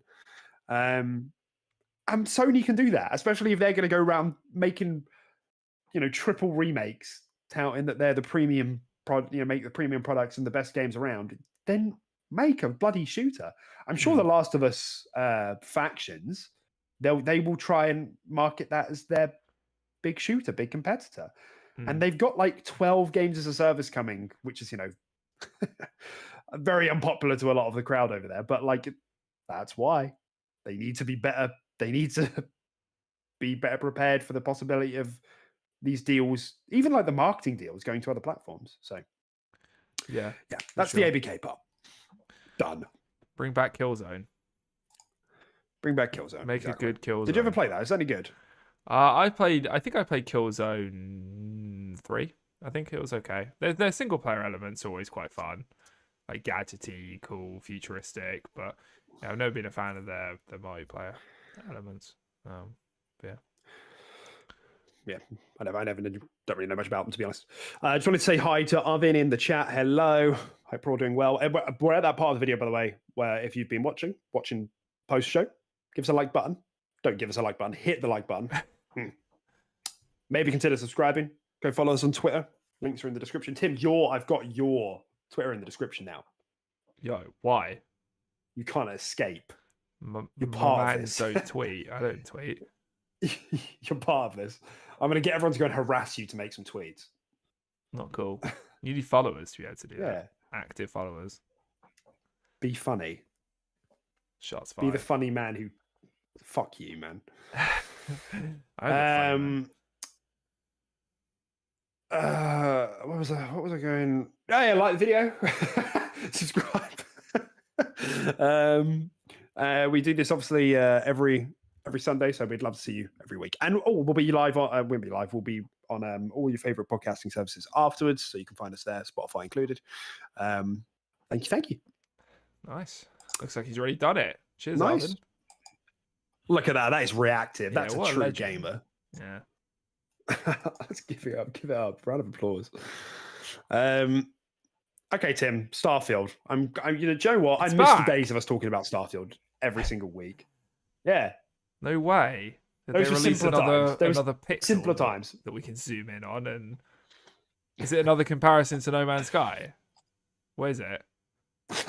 I wish. No, Tim. In fact, what has happened is that the Steam database has been updated. Right, the Steam database for Starfield has been updated with a new date, presumably a placeholder, and the date is December the 29th, 2023. I'm sorry, what? Can't believe Starfield's been delayed. December 2023? It's probably a placeholder. There's no way it's been delayed that fucking long. It's probably a placeholder. If it's coming out in fucking December next year, He's still going. What do I do? who's still going? Am I muted? Okay. No. I know it's a placeholder, but it's a scary one. Oh right, okay. I'm so confused. No, I mean I doubt it. I mean, I guess I don't think it's off the cards, to be honest. I fold if it's on those. There's so many games next year anyway. It doesn't matter. Do you know what I mean? Like we're gonna get Redfall in March probably. There was actually like a kind of semi-leak about Redfall coming out like mid-March from some boy. I can't remember who it was. I did see it though. It's quite credible. Probably should have put that in the show notes, shouldn't I? Really, but I didn't. So you mentioned it. So what I think this really means is that if there's movement on the back end for release dates for Starfield and maybe Redfall as well, we might be getting an announcement soon. The Game Awards, anyone? It's coming up December. Xbox like to have a presence there. You think it's going to get a release date announcement at the Game Awards? I think it might do. Yeah, I mean, I'd say it could. We spoke about the possibility of them having like an XO 22 show. You know, they haven't done an XO show in a while, but doesn't seem like that's happening. I think we would have found out by now. And they've had a long-running tradition of having Hellblade 2 show up at these shows. You know, last year we saw some of the gameplay, which looked, great, like real life. It looks better than real life. Yeah. It's like the 4K filter in real life. So maybe they show that, or maybe they just leave that this year and save that for E3, because I think most of us are expecting that game comes out in 23. And maybe, they just follow up on the Bethesda delays. Yeah, Starfield, Redfall. Here's another little trailer. And release date. Get Todd on stage, along with Phil Hines, the community boy. He got a promotion recently. Go you. I could see that. I could see Pete that Hines, not Phil. Yeah. So maybe we see. So I've got a question for you. If Redfall is March, when would be a good time for Starfield to release for you? Like what site? That is a good question. Would you like more time, or because I'm assuming Starfield's going to be after Redfall? That's just kind of an assumption. I'm going I'd like at least a couple months, at least a couple months between the two. So maybe like you sort of maybe like July, like late June, July, or something like that would be quite nice. I'm going to enjoy Redfall, but realistically, I'm not going to play it for 5 months. Yes. So just like a few months would be a nice time gap for me. To move on to another game. I just think December seems a bit far. Hopefully that is just a loose placeholder. Like you said, it's not off the cards, but I'd like it to be earlier. Definitely. Yeah. Yeah, it's an interesting little thing because Arvin has said here in the chat that he thinks the Game Awards had 80 million viewers, right? It's a big crowd. Like, it's not a small show anymore. That's a big show, a lot of eyes. So it's almost pointless for them to have an EXO 22 anymore when they just have a good, working relationship with Jeff Keighley for the Game Awards. So, and Starfield being as big as it is, I think that game's starting to gain traction after the gameplay, shown last year. Oh, this is the new Bethesda Game Studios game. Like, so I was speaking to friends who maybe don't game so much, and a lot of people are still a bit aren't sure what the game is. Is it? Same people of Skyrim. You've heard of Skyrim? Oh yeah, I've heard of Skyrim. Well, it's same devs. Yeah, yeah. So I think when the game gets into its full marketing cycle, that's really going to kick in, and maybe that starts with the Game Awards. Because I guess the contingency there is that they wait until E3, right? And show it off with an immediate release because it has to be within 12 months of the last show. Otherwise, they broke the promise that everything would be releasing in 12 months. True. Yeah. I think we'll probably E3 shadow drop. Oh God, no! You're not gonna shadow drop it. Yeah, E3 shadow drop Starfall. Yeah, I think it's more likely they're going to do Game Awards. Yeah, I think I'll probably see that. Maybe both. Who knows? Yeah. Nonetheless, excited to hear more about Starfield. I do miss talking about it every single week, so it's a real shame there haven't been any more leaks, so I can drive Tim. Oh no, I like talking about Starfield. It's just when we did it for around 17 weeks, it started to grind on me. That's all. I'm really looking forward to the game. Yeah, there's only so much we can look at a fucking rock on the moon. Or was it a wall? Yeah, there's like a wall, wasn't it? With a bit of UI. Yeah. It's like, Jesus, this is all we had for Spaceman. 3 months. Yeah. Yeah. And now we have an actual gameplay trailer with ship customization, shooty. Terrible shooting mechanics, awful frame rates. Yeah, awful, bad graphics, bad AI. All the above, man. Not real space. Todd, coward. Yeah. Am I right? Come on, Todd. I can't believe this game doesn't actually shoot me into space from my gamer chair. That's right. Can I not just sit on top of my Series X? Yeah. Yeah, just have the vents float me up. Yeah, the vents on the top blast you up. Oh, God. Arvin says in the chat, do you guys think we'll have a Starfield online? There was a really whiffy, farty rumor about ZeniMax Online making a Starfield online. But it was totally unverified. It had very little, corroboration. I'm tempted to say no. I reckon if I'm Bethesda, I would have thought about it at some point, maybe 3 years ago. But then they made Fallout 76, and they're probably like, yeah, maybe let's just, if we are going to do another online, let's really, really take it slow. And because ZeniMax Online in particular, who did Elder Scrolls Online, is not the same team that did 76. I don't think. I think they helped out with 76, but Bethesda Game Studios and Arcane both co-developed that together. Okay. So I reckon they're really probably just they need to win back goodwill here. So I reckon they're just going to double down on single player for now, and then maybe they dip their toes back into that in the future.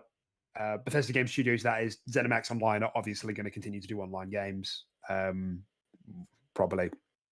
But it remains to be seen what it is. Especially when it's not an established IP yet, right? I mean, Starfield could still not really float people's boat in terms of universe lore and all that sort of stuff. Fallout had several games before 76, and they attempted that, and they knew people already liked the formula and liked the world and liked all that sort of stuff. So, no, I'm sure Starfield would be a banger, but it's just that added risk that Fallout 76 didn't have coming off the back of very popular Fallout games. So that's right. So that's it for Starfield. Until next time. Whoop, whoop. Last story for the week. semi-related, I suppose. I mean, I just thought this was kind of interesting, especially in line with Xbox's strategy and what we've been speaking about. There was a report from what was the company that did it? Newzoo. Never heard of this place in my life, but apparently it's a reputable figure on, projections and profit margins and all of that. And it's reported on by a number of outlets, GameIndustry.biz, for example. But the report said that the cloud gaming market is on pace to generate 2.4 billion in 2022, and 8.2 billion by 2025. This is like, for new technology, I would say this is quite big, and that number obviously isn't massive for like a whole industry. Like that's not massive.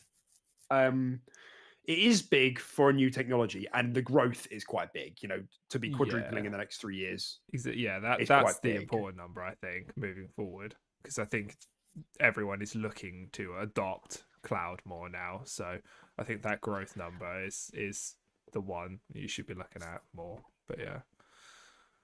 Why do you think that is? Why do you think that projection is such a multiplication over the next few years? Because I just think everyone will just start. I mean, you're seeing it coming out of the woodworks from all sorts of companies making cloud handhelds or adopting more cloud technologies. So I just think that's going to continue to happen over the coming years, more so than just the main competitors that are there now, which is basically just Microsoft and like Steam Deck now and stuff like that, right? So that's why I think it's going to multiply so much, and I think the next years you'll probably see a higher multiplication of revenue from it as well. So yeah, and supposedly, we are going to be hearing about more and more cloud handhelds, like you said, over the coming weeks and months, with the Razer one being announced, like spoke about it last week. Yeah. And if they can find the sweet spot on these things, I think they'll be successful. Mm-hmm. I don't think the current pricing that some of them are coming in at is good. Some of them are like Wi-Fi only, which has its own pros and cons, and some of them, have cellular data, which is more expensive, but obviously has its own pros and cons. I think there is definitely space for them. Maybe they're a bit early in terms of the pricing and the component costs and everything right now, because I don't think anybody's buying a streaming only device for 300 quid. It's just not happening. Not right now. Not until it's a little bit more established and these things go through some of their prototypes, so to speak. Because as much as they're coming out with a finalized product, like this is the product or whatever it was called, the Logitech one and stuff like that, I kind of view them as prototypes. The Logitech G Spot. G Spot, yo. I kind of see them as like prototypes a little bit in my eyes, and I'm like, I'm not buying this to the second, third iteration at least, sort of thing. Yeah. I kind of feel the same way about the Steam Deck, because I don't know if you saw the chunky. They're not taking reservations anymore, but it's like they've caught up with the supply. Like you can go and get one now.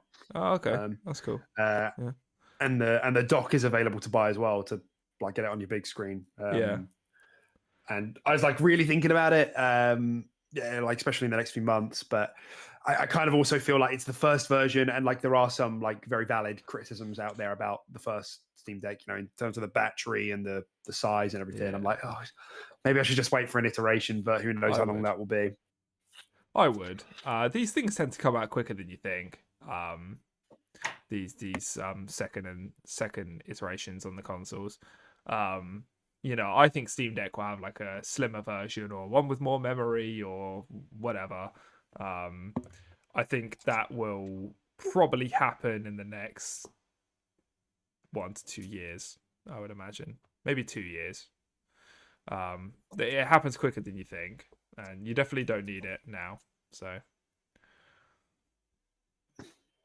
yeah, we'll have to wait and see. I'm very excited about the future of portable gaming and like proper Same. like console gaming in a portable format. But I said this on Twitter as well. I'm really looking for like a deeper Xbox integration in particular, or generally just console integration. Like in an ideal world, I can link my PlayStation account and my Xbox account to the Steam Deck, and then I can cross play between the Steam Deck and potential PlayStation console with the games I buy on Steam, because everyone's doing like cross buy now. Actually, that's not true, but like I want cross buying, cross save, and Xbox as well. Like I want to use my Game Pass subscription and just play stuff for free on there natively. Carry on my progress over. Like once that integration is there, that becomes like a must buy for me. But the integration isn't quite there yet, from what I get from my understanding anyway. I want to say hello to Timmer in the chat. You've joined us in our closing 10 minutes, but I hope you're doing well. Caught us right at the end. Yeah, that does make it for our last news story, Tim. I'm curious what your plans are for either today or for the rest of the week. For today, well, the rest of the week is today, Declan. It's Sunday. What? Oh, you're not one of those people who think Sunday is the start of the week, are you? No. Sunday's the end of the week. That's what I'm saying. For the rest of my week, good. Until the end of today. Yeah, Monday is the start of the week. Right, okay. That's how I see it. Yeah, Gotcha. I find it weird people who think Sunday is the beginning of a week. Yeah.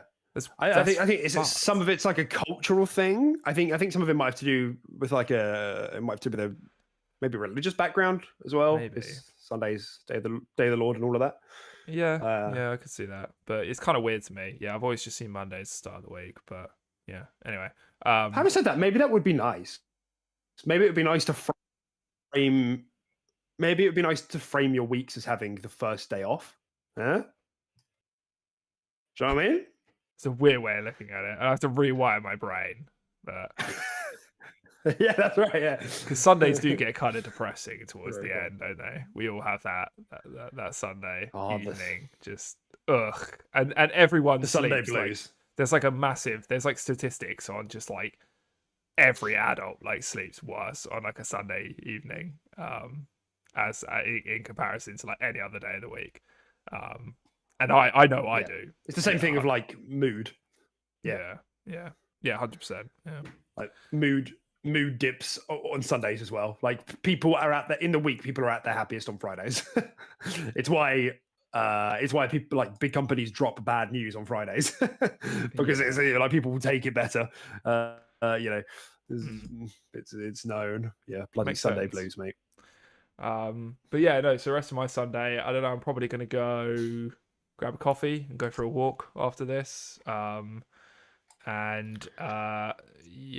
just chill. I think we were gonna start. I was gonna start playing Resident Evil Village again with my partner, because it's Spooktober. Nice. And she kind of wants to play it. So, I'm probably gonna start that. Spooktober.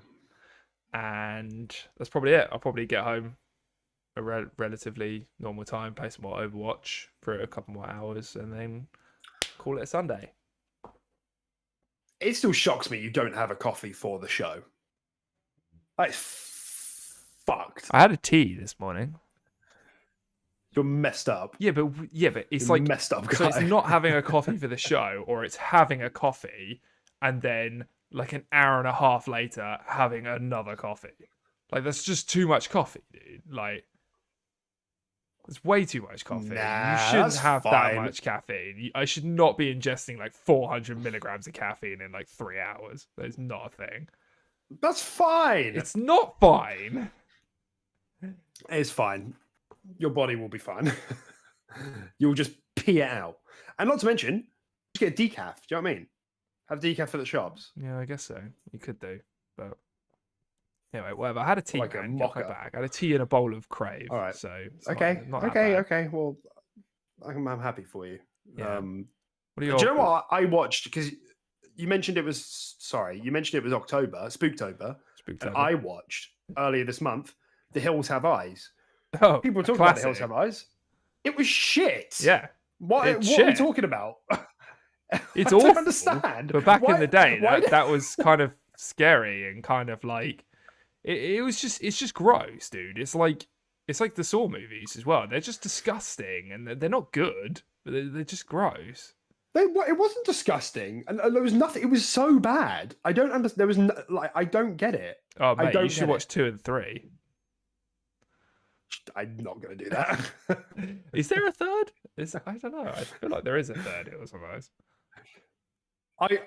We've been wanting I didn't to say, but at the beginning of the show, we've been wanting to watch the horror movie called The Village. I think it's a horror movie. the what? Say again. The Village. There is a Hills of Ice. Oh, 3. No, there's not. as in M. Night Shyamalan. Is that it? Yeah. Let me have a look. 2004. You haven't seen The Village? Yeah, M. Night Shyamalan. Yeah, I've never seen The Village, so we're gonna watch with that. Joaquin Phoenix. Wow. No, yeah, yeah. absolutely. Watch that. Yeah, is it a good one? That's his magnum opus. That is. Yeah, It's supposed to be really good. Yeah, but I've never seen it, so actually maybe I have. I don't know. I'm looking at it now. Maybe I have. I'd be really surprised if you hadn't. It was kind of especially as someone who watches like horror and thriller films every year. Like that would surprise me. Yeah. But yeah, so we're looking to do that. But yeah. And of course, you can play Scorn, like in 2 weeks' time. Yeah, Scorn is on my list for Spooktober. Yeah, definitely. Yep. That's that's dropping into Games Pass, isn't it? Damn right. That game's gonna get 60s on Metacritic. Yeah. So is it already announced it's coming into Games Pass, or is it gonna? Is it? Yeah. Okay. Cool. Yeah. Yeah, it's been known for a few years now. It's okay. Game Cool. Pass day one. Yeah. No. Yeah. That will definitely be on my list for Spooktober. Yeah, for sure. Although not really sure if it'll be spooky as much as just kind of vile, but I'll still give it a go. It just looks. That's all right. That's in the same like part of this is the same part of the emotional wheel, isn't it? Is it not? Scary, Guess. gross. Yeah, I guess so. Anything that makes you do that. Anything that makes your face go. Yeah, makes your face scrunch up and squint. Yeah, yeah, I guess so. Yeah. But yeah, what are your plans for the rest of Sunday, my dude? I need to sort some stuff out. I've got so much baby stuff in my house now, so I need to get that sorted. For next month, 5 weeks. What, 5 weeks? Yeah, it's 5 crazy weeks. how 5 weeks quick that's come out. That's mental, dude. for little baby fox. And then hopefully I'll play some more Overwatch this afternoon. But yeah, that'll be it really. Do you know what? It's that time of year where the weather's like a little bit colder now, and it's like a little bit the air's crispy, and I really like it. I like crispy air, you know. Yeah, crispy air's the best, dude. I was saying the best. You just talking about the weather. You just like crispy, fresh, cold air. I like it when it goes to like winter, yeah, and it's like crispy air. It's yeah, like sunny, like but like a little bit of frost, Christmas. and it's like a misty breath. Yeah, that's the best, dude. It's so refreshing. It's really nice. Yeah, that's right. Yeah. Alrighty. Well, I think we're all done here, guys. So thanks for tuning in. We always like having people in the chat. So once again, if you've been here, please consider giving us a like. Please consider subscribing. We do this at 12:30 BST every week. I've got the conversions on our Twitter account. Consider going over and following us. But we will hopefully see you next week, everyone. Oh, we didn't jingle, did we? We didn't jingle. No, we just ended up talking about a load of nonsense, which would have been perfect jingle talk. Nonsense. But it would have been perfect jingle talk. But that's okay. We'll jingle next week. You got it at the beginning of the show. Yeah, you got it at the beginning of the show. Do you know what I mean? It's good stuff. All right, everyone. Yeah. Take care. Have a big glass of water. Catch you later. See you later, everyone. Bye.